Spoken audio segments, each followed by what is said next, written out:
आज हम इस वीडियो में फ्रैक्शंस की सब्ट्रैक्शन करना सीखेंगे, जिसमें सबसे पहले हम दो फ्रैक्शंस लेंगे जिनके सेम डिनोमिनेटर हों।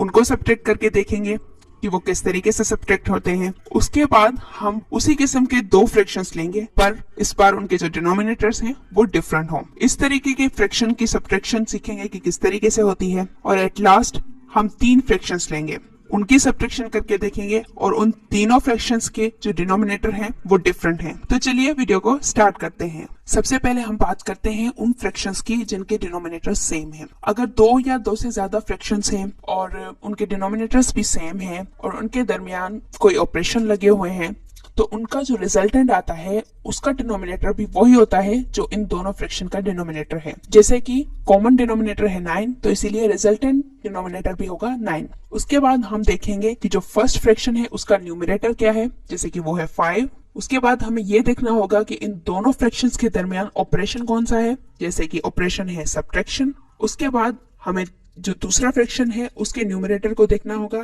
कि वो क्या है, वो है 4। अब हम ऑर्डिनरी तरीके से 5 में से 4 को सब्ट्रैक्ट करेंगे तो आंसर आएगा 1 और डिनोमिनेटर तो वही 9 आएगा।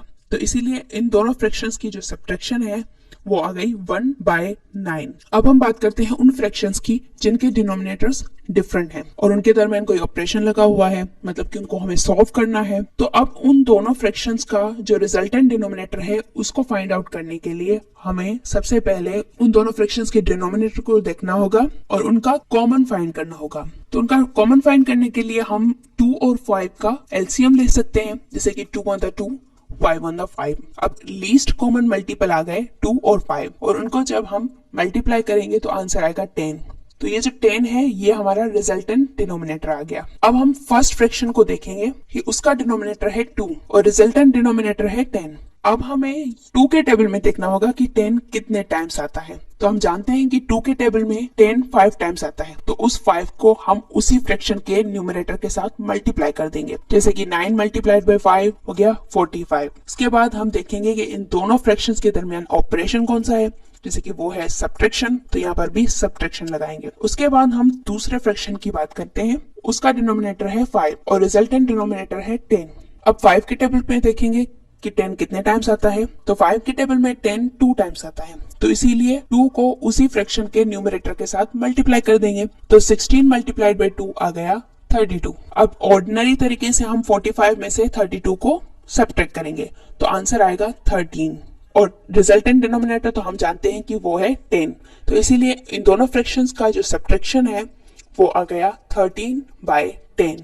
अब हम तीनों फ्रैक्शंस के दरमियान सब्ट्रैक्शन को देखेंगे और उनके जो डिनोमिनेटर हैं वो भी सेम नहीं है। तो अगर सेम नहीं है तो हमें उनका कॉमन लेना होगा, तो इसीलिए हम 2 4 और 8 का एलसीएम ले लेंगे। तो जैसे कि 2 के टेबल में 2 1 टाइम, 4 2 टाइम्स और 8 4 टाइम्स आता है। उसके बाद फिर से हम 2 का टेबल लगाएंगे, तो 2 के टेबल में 2 1 टाइम और 4 2 टाइम्स आता है। उसके बाद अगेन हम 2 का टेबल लगाएंगे, तो 2 के टेबल में 2 1 टाइम आता है। तो अब एलसीएम कंप्लीट हो चुकी है क्योंकि 1 1 1 आ चुका है, पर जो लीस्ट कॉमन मल्टीपल्स हैं वो है 2 2 2।